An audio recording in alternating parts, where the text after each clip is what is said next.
Hi, friends! Let's talk about anything that fits you. May it be your mind, body, or your soul. This is If the Shoe Fits, hosted by your new podcaster, Tracy.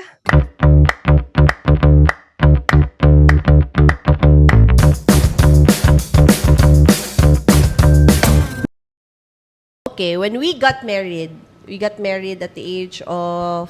25 ka, 20 ko. Wow! Grabe naman sa age difference yan, sir. Balikuan. We got married when we were, ako 26, 6 ata ka. 24 ko. yes. 26 ko, 24 ka. 6 years na tato. So when we got married, we literally just said I do's na walay pang head start. Nag-decide man jud ko, nag-propose ko sa imo, di ba? Wow, daghan siya istorya, guys. Gani. Dili. Syempre, kinanglan po na to balikon kay. Okay. Pandemic ba to? Yeah. So, ibig sabihin, wala po jud tayo option ato that time. Pero nagpakasal Nag-negosyo ka. gyapon ta. Yeah. I mean, we cannot really do much at that time kay wala man takabalo ka sa mga ng pandemic. Murag ako po at that time, murag 5 years na ta. What's next? Which I'm very vocal gid sa mga ato nga time. Nag-decide ko, nag-propose ko siya ato 2020. Dagan nagnahitabo man pod ko dato. It's the right time para sa kuha, right time na pod to. May 27 to be exact. Yeah, birthday sa birthday ni akong mama. Medyo ganito, medyo chismis pa to that time kay nganong nasabay pa sa birthday ni mama. And medyo murag diwa tanaw sa imong family, relatives and all. Tanaw nila sa imo is bata pa kayo jud at that time. Oo, kay napadyoy uban nga magpatali na jud ka. Nga na mga ginaingon sa kuha. Pero syempre napo ko'y sarili nga stand. Dili na ba makauna na ang 24 years old og iya ha? At that time, ang opinion nga mas nagamatter kay mama, di ba? Oo, kay mama. And si So, mama, girespeto mo po ni mama. And at the end of the day, kami man ang mag-uban. So mo to, nag-push na ko and she said yes, ma'am po jud. Nganong nag-yes mo ka? kung ko'y choice. Pandemic, manggod. Tapos gikasal ta Your birthday. almost a year sa ato ang ang engagement. Yes. Grabe ang kuha na to, ang struggle pod before tagi-kasal gyud, di ba? Yeah, dagan Kay- kitag hustle gid Dagan- po dato. Nag-start si workstation and then of course dili pa siya Financially, we are not really that stable. Oo. Plus, dili ta kayo kalihok at that time kay pandemic. Daghan tag racket, pero Dagan po tag kautangan. Daghan tag kautangan at that time. Of course, no, we really started from scratch. We don't have rich parents nga mo fund sa ato ang business. That time, daghan ta gusto buhaton. So naning kamot raman po jud ta. Of course, with the help of our friends and families pod kay na-push pod gyud ta to settle down. Naman po tayo mga kuan po sa to, naga-motivate kay like tita. Tata. Oo, na siya gid ang nag-push na mo na pakasal na gyud. And Siya- we siya are gid ang kay dako nga, naga-worry biya jud ta nga atong finances. Ga-worry Oo, jud ta marag- natay ani-ana Which is bayro na. technically, we give ourselves advices good po, no? Technically, dapat good, if you plan to settle down, mandi ay ana nga year, you really have to be financially ready. Kay aside sa wedding nga gastos, you have to fund po good for the family nga imuhang buhaton. And in our case, all we have is the two of us, atong pagpaningkamot, and the trust in the Lord. Pag kami dalawa magkauban, like, we set our goal, and then, paningkamutan gid na to siya. Nga may tabo. Like, impossible karon like, per se, wala gid may kwarta karon. Financially, dili mi okay. However, moingon gid mi na, mulihok lang gid ta. God will provide. Basta, dili ta mo surrender. Maningkamot lang ta, adlaw-adlaw. Kakita ang Ginoo, di ba? Marag always sa tagirin. Kakita ang Ginoo. Atod karon. Kakita ang Ginoo sa ato ang mga kapoy, sa atong hilak, sa atong ang efforts, which really worked well pud sa ato. I mean, it was a humbling experience, Jude, and it tested us, our relationship together, financially, spiritually, emotionally, but I can really say that it strengthened our marriage pud. Nabuhatan jud og pagi nahimo namong possible gyud ang impossible with our Efforts, families pod, and friends. na kumbaga pa they saw gyud the real us and they've seen the potential in us at that time. I mean, the huge part man gyud why naataan ni karon no, why we have all this today. It's because man gyud pod sa trust gyud sa atong family and sa atong friends that we can do everything ra gyud. Kasi we are very open no sa atong dreams. We are very vocal sa ilaha nga ingani among plano, ingani among gusto mahitabo.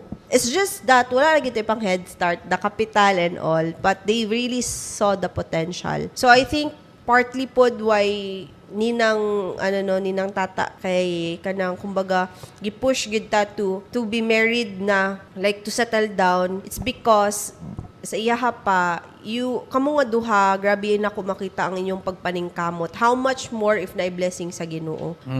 Diba? So katong yun ang nitatak yun nga murag kung nakita man sa Ginoo anong dili makabiyaan na. Yeah. Ako kay mo ang trust and faith nimo sa iya di jud kabiyaan na. So when we got married, everything is a struggle right after. So nipuyo ko sa inyo for a time, and then nagkasakit si mama, and then eventually Like makaingon jud ka nga igo God's timing, no? murag ingon ano ra gid niya nga igo ra tagi pakasal. Ang last, ang bunso niya, gusto niya na makita nga Yeah, kaya it was so unfortunate, no, na at that same year nawala si mama. After a month. Si mama po at that time when we got married, kay February ta nakasal, namatay si mama ng March. Si mama was already counting, kabalo siya sa iyang self na marag dili siya mudugay, kay sige siya gingon nga Tracy by November mga anak ka na ha. No, Marag siya ang ga-count ba nga gusto na niya magkaapo at that time kay para daw maabutan pa niya. But unfortunately, after a month na gikasal ta na wala si mama, I believe pod nga that was the time na you really step up as a husband. I mean, it was a difficult transition. Morning na nawala na si mama. I'm very proud rapod kay at that time, you were the one nga kanang naningkamot gyud for our family. Yeah. So, nagbukod ta. nag-rent. 2021 na ni. Nagbukod tag house, gi-stop na to ang workstation. At that time, because there is no concrete plan at that time. I mean, ay concrete plan, but walay opportunities. Like nag-street coffee ra man gud ta. Street coffee ta with Johnson and Rochelle. And then, during that time na nagkasal ta, di ba, namurag na pause siya, and then we tried magkaravan sa Marbel. So, gid gihapon na to ang street coffee. Si workstation. And then, during at that time, namatay pagdaghan kini tabo jud day, no? Like, nagkasal ta, and then namatay si mama, and then naghawa ta sa balay. So kanang kumbaga pa daghang in between nga nahitabo, which at that time dili gid ma-prior. Sige tag pangita, di ba? Sige tag pangita kung asa na to i-plaster si workstation. Kay we have plans with Jansen and Rochelle nga katulad ito padakuon ang business. However, wala toy makita nga right space. Like sige tag tuyok-tuyok around downtown, wala jud. Then eventually, Rochelle and Jansen decided to venture to other sariling careers pod. Sa ilang mga sariling careers pod. Kita, we are very sure at that time mong good na mag-business. Mag-business kita at that Padako time. na to ni. And so, nag-grab rider siya just to make ends meet. Kay, it was a struggle gani kay pandemic pa. Kita na ko opportunity nga mag-grab na lang sa ako for now. Nag-grab driver siya. Okay. Nag-ukay-ukay ko at that time. Nag-try ko live selling. Para makatabang-tabang ko, dako pa ba ang sa Grab? In fairness. Dako ba ang Grab rider jud? Pero kato lang, babad sa araw, init, ulan. Saludo po jud ta sa mga ingana ang work. Like, grabe ang patience po jud nila. It tested our marriage po, no?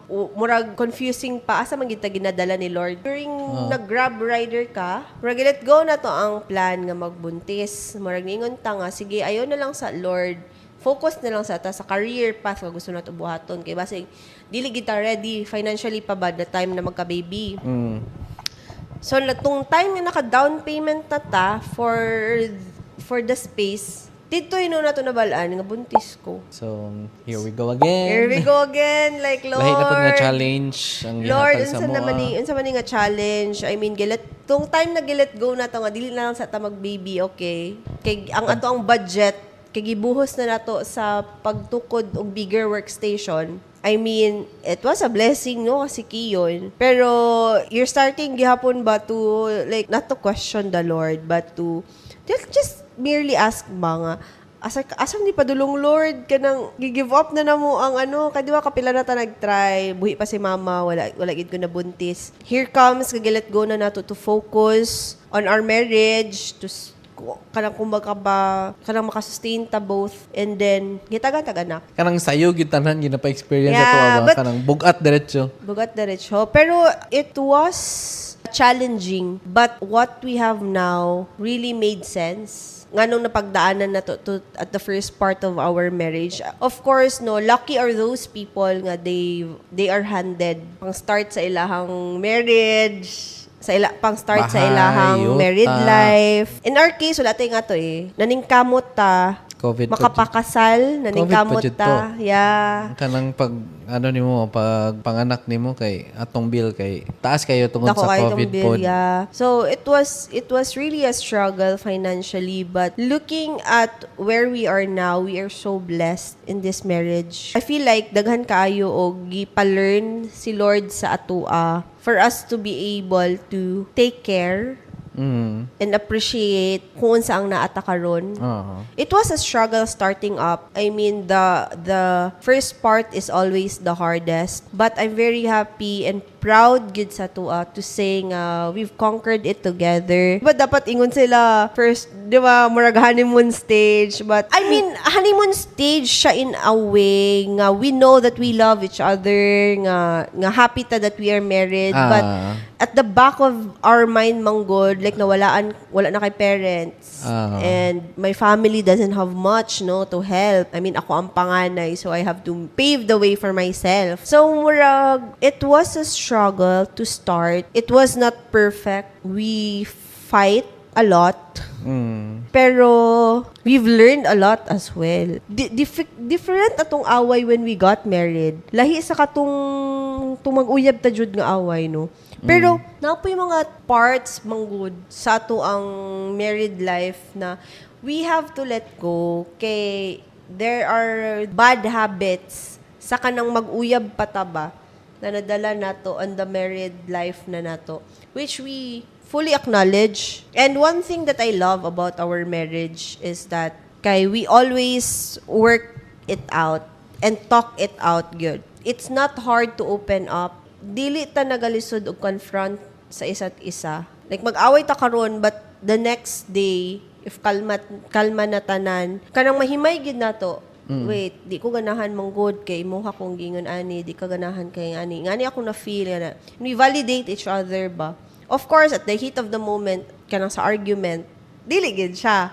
However, for me it's very important how you handle conflicts now nga married ta. It's different from Okay, sa una mamugos mangudyo ko nga okay na karon na dayon, di ba? yeah. Naya mo ko times na na, di ba? And kilig man gud siya, di ba? Pag boyfriend girlfriend murag kilig pa siya nga Karon kay space. o kanang ginasuyo-suyo, 'di ba? Ano ba gina pag maguyab pa lang. Pero when you are living in the same roof na, kumbaga pa, Space. I Brief. appreciate good nga kanang okay nag-away ta.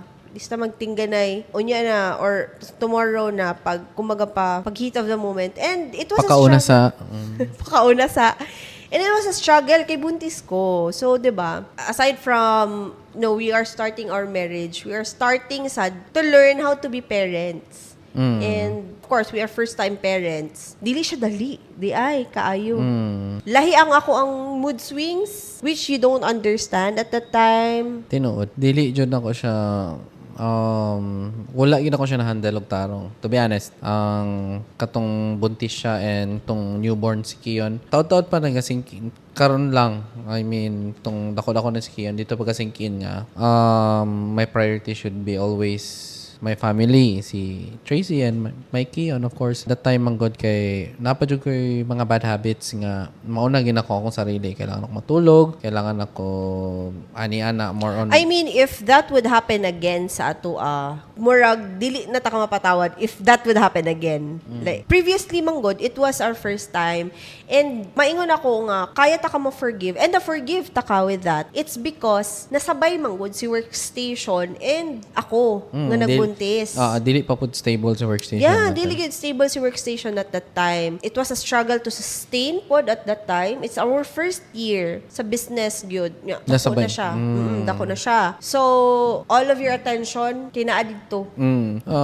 Di mo po siguro gyud nako nga ingon nga ma-blame gyud nako kung sarili po that time kay siguro wala na si workstation karon kung wala pud ko nag-focus kung unsa may gihatag sa ko nga task. Kaya ako ama jud to nakasalalay. Yes. That time tong struggle nga Because, face.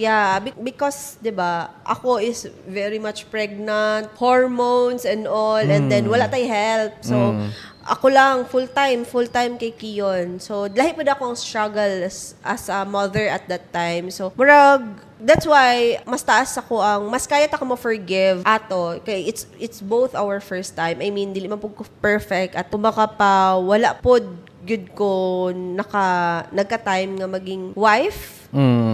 Kay murag ni jump dayon ta being parents and lahi mo priority, workstation gyud mo ang priority because you are the provider of the family. So mas focus nimo is to provide gyud. Lalo na murag na timeline Kailangan ako mabuhi ang workstation para mabuhi pud ta. Murag yeah, ana ba? at saka na timeline kay di ba mga nakay ko and all that. So mo to mas taas ako expectation if ever man natay second child, natay second baby. Mas taas ko? Dili na ka mo taas. Wow lang. But mas taas ako expectation in a way nga you already know what to do. And workstation baby is now not so baby, kumbaga pa. And diba, you're asking me for a second child already. But let me think of it sa Briefing ni siya guys. Orientation din siya. Dili siya podcast. Orientation din ni sige siya. na ko niyang pangayuan ng second child. But Kay paminawon ako ni dapat ini kung mag-away mi. yes. Dili. Pag mabuntis ko, tapos ingatan mong behavior, i-repeat na ko ni. Oh, no. Ulit-ulit.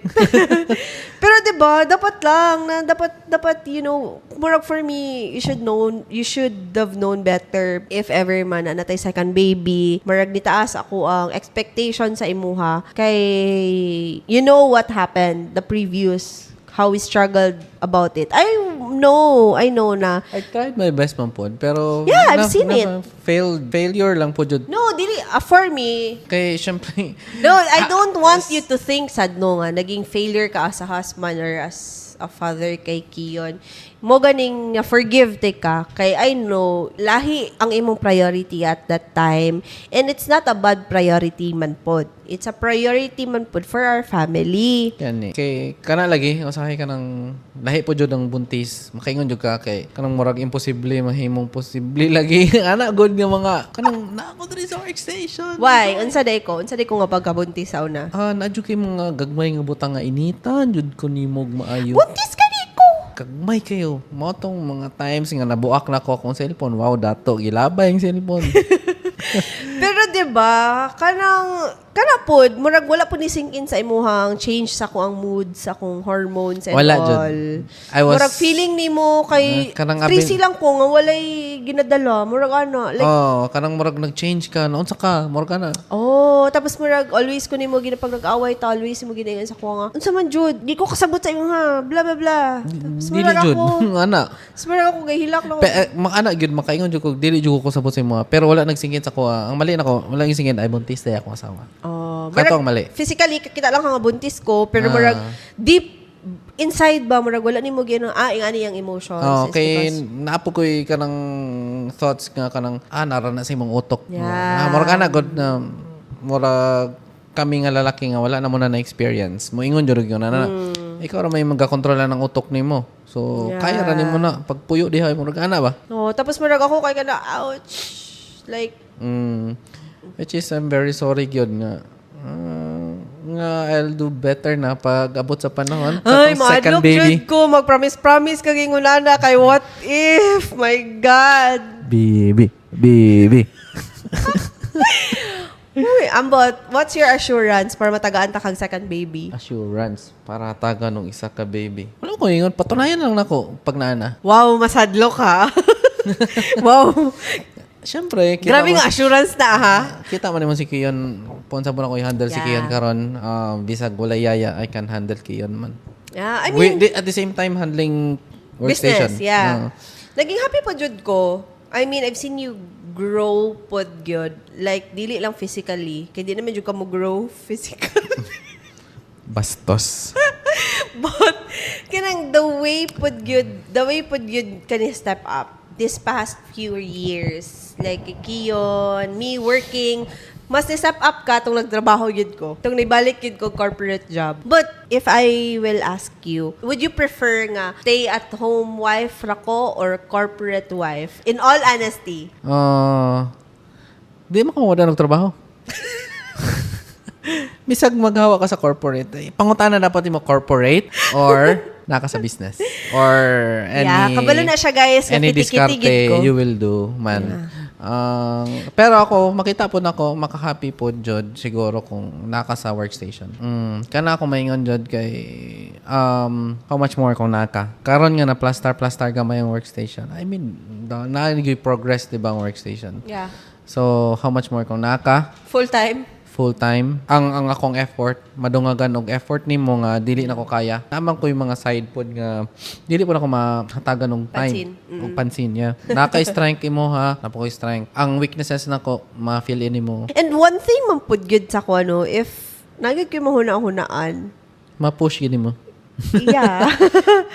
Kanang lahi po jud ako ang drive. If I really want to do something, buhaton gid nako siya non-stop until ang podcast tanawan hitabo na jud until mabuhat ako siya. Bahalag hilakan ako siya, bahalag it will take time, pero if I really put my mind onto something, like pagbalik na ko corporate job, buhat gid na ko siya. And yeah, tama po mong ingon nga never man gid ko nahimuyong. Bisan pa og wala ko ni balik og corporate job, I'm always doing something. I don't know, feeling gid nako, 'di ba? I mean, sometimes ako, ang character mo to duha, ako hilig ko dali lang ko makontento, okay na ko ani. Ikaw kay nakimaunaan, mas po explore ka, mas grabe ka mag-explore compared sa kuha. Nga to the point nga ang kung mag-decision ka, mas kanang mas focus kumbaga kung nakay gusto buhaton, parehas ka ron yung podcast. I've been observing sa time nga wala pa jud ingon pa lang gusto ko mag-podcast nga to lang imong giingon sa ko antod sa nagadevelop ni palit na uy nga niya na antod sa and how do you feel about it? Nang na-feel nako, to be honest, kay dili man ni karon mo boom or unsa, pero right away. Maabot yun ang time. Makaingon niya po ko, I'm still positive yun. So far sa imuhang mga plans na imong ginabuhat, salig jud ko. And tanan manggod na ko plans. One thing I like about you the most, Kyos, is you always support me in everything I do, in every idea nga na ako in mind. Always gud mo ginaingon sa ko, kaya gud mo naahan ba? And then moingon na pod ka nga kanang ikaw kung say gusto nimo naraman ko diri mo support man ko. Mapunggan ba ta ka? Regana gud mo always. And now kani sa podcast, gusto na ko mag-podcast, and then ikaw kay go, whatever you do, go. Marag it's one way good pod nga taas ako ang confidence sa ako ang sarili. It's because na I am a confident person, but it's different good if your partner is confident about you as well. As a dynamics manggod na to kay dili manggod ko nga ako ang lalaki, maigo akong ego pag ikaw nag-explore. Naman ko yung iba yung mga partners na ilang asawa kay ma-threaten pag nag-step up ba. Yeah. And never na ko na-feel sa imuha. Ako manggod kay more on the support side yun, which is kaya ako dapat jud sa mag-asawa, di ba? At saka mas ma-feel na ko, kaya ako mas naga-grow and naga-bloom into whatever I put my mind and effort into. Kay I know that you are always there. Nga not na nagsalig ko nga you will always say yes. But I know yun nga, the confidence ba nga ginahatag nimo sa kuha is enough. And the support, no? I mean, even if mabash ko or what, I know that you will be there. Even if na ako'y 5 followers or viewers, you will be very happy sa ako. You will, manggod yapon? You'll always go back sa, priorities. Nang support ko si mga priority na ko ikaw. Anong mag-goal man ko if someone bashes you or sa atua?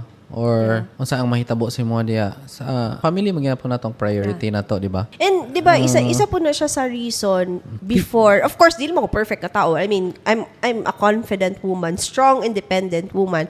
Pero ginavalue gid ako yung mga opinion. Like mananghid ba gihapon ko sa di man mananghid mo ingon gid ko sa imo nga han. What if ingani akong buhaton tapos what if di ko i-love sa tao or what if mabash ko sa tao or what technically as a woman ang ako ang mga what if. No, dili man ako perfect. So naagid gihapon ko yung doubts and what ifs. And ikaw, you always say nga, so what? Murag, i-push ko nimo always ba nga, buhata sa na. Saka na ka mamoblema if ever. And Di man ko na ko gusto nga maabot ta sa point nga manighuang na ta and wala na tayo opportunities, less na opportunities na magmahay ta nga nung wala na to gi-try. That's why karon nga bisag mag-asawa na ta, dili na to butangan og limit ang ato ang sarili ba. Yeah. Nga bisag asawa na ta, you can do whatever you want magyapon. Kaya ang uban magud mahadlok sila magpakasal or sa man magsulod sa marriage life kay hadlok sila kay malimitahan na ilahang gusto lihok. buhaton. Yes. And actually, there are like people. Ano to about point man pod nga mga bit ka di man ingon na pod. Lagi, I mean, napod di ba yung mga tao na mo ingon sa to ang kanang sugtan kasi mong bana, sugtan kasi mong wife or whatsoever. Tapos karang murag abi nila sa ato ang duha kay we control yun like each other. Where in fact yun kay we are very open sa each other. And kanang support yun. Whatever it is. Nga kanang walay bawal ko mo adto dito, bawal ka mo party, bawal ka mo ana. Like, I didn't feel good nga nakasal ko sa imuha nga nasakal ko. Inga na ba? Like, ako ang babae ha, diba? Usually, other women kay they Namagod tayo trust sa isa na na-build na for how many years, diba? Kato ang kabaliktaran sa tuwa. Probably, di ba pag married na ka, lahi yun ang dynamics, manggod. Lahi ng priorities, lahi na ang dagan, kumbaga ba. Sa relationship. Siguro one of the things that maingon ako worked for us is to really be open. Like, about anything. Like, vulnerability to the highest level, good. We are each other's bashers. We are each other's kanang prangka jud ba no sugarcoat and then not to the point nga magsakitan na yung storya but to the point nga kanang matarong kung unsang dapat matarong ma-adjust ang unsang dapat ma-adjust and kanang baguhon ang mga dapat nga baguhon kanang we are so kanang bold about it straightforward na to siya maingon sa isa't isa nga dili ka gusto gingana ko nimo dili ko gusto yung na the end ang murag mahitabo kay ang gusto lang po nato ipa-impress is ang atong isa't isa wala may lain ka magpa-impress diya sa ubang tao. True. Naabot mi sa karon nga point ingana naman ta. Akong ginapa-impress lang kay ikaw. Wala na lain. And unsa mag-perform be? Nga ma-impress ko. sa mga ingana nga details ba nga. That's why pud karon nga nag-grow ko nga ang priority kid is ikaw ug ang akong anak. Walay lain mao nang nako. I stood up here to support you. Nag-talk pa ko sa imong podcast bisag ulawon ko. Wow, pero halos dili ka mahuman ka ganiha. Kay para para masuportahan ka in order dili para sa ilaha or to anyone dili para sa followers this is also your way of telling me nga you're supporting me sample sa podcast yan na siya so I'm very happy thank you sa support sa ako ang podcast and thank you for being my very first guest here in If the Shoe Fits. Yeah, how was the experience? It was my pleasure gyud nga na ako diri karon sa If the Shoe Fits. Nalingaw ko at the same time nagkaroon tag time nga mag heart to heart talk. Yeah. Actually guys, kuan lang ni ingani among normal conversations at home. So masay makaingon mi untay podcast na lang nato ni. Ayan. So nahimo gyud na to siya. Nahimo na mo siya. Yeah, so again, thank you Han for being here and thank you for the support sa ako ang podcast. And that's it for today, guys. Please do like and follow our page at Facebook. We have If the Shoe Fits podcast. And if you have stories that you wanted us to read here at the podcast, you can email at us hey.iftheshoefits@gmail.com. Again, thank you so much for listening and for watching. See you in the next one. Bye! What ang worst thing that happened all throughout my business journey. Kasi makita ni mo din na nasunog yung mundo ka empleyado. Mura na akong matunaw yun. Ambulance. Anak na. Wala na mo na, ha? Nga na di ka grabe. Ana di ka grabe unsa gid na itabo nagana bitaw. So But when you know that your life is purpose, walay problema na magkaroon ka og mga blood, sweat, and tears. Because that's who you are as a fighter. Nga, it is not the critic who counts. Dili ato ang mga kalaban, no? And the important thing is that we fought a good fight. Hi friends! Looking for the perfect spot to shoot your contents? Welcome to The Space, your go-to rental studio for creativity, style, and comfort. Whether you're a photographer or content creator, they've got the vibe, the light, and the space for you. Like and follow The Space on Facebook.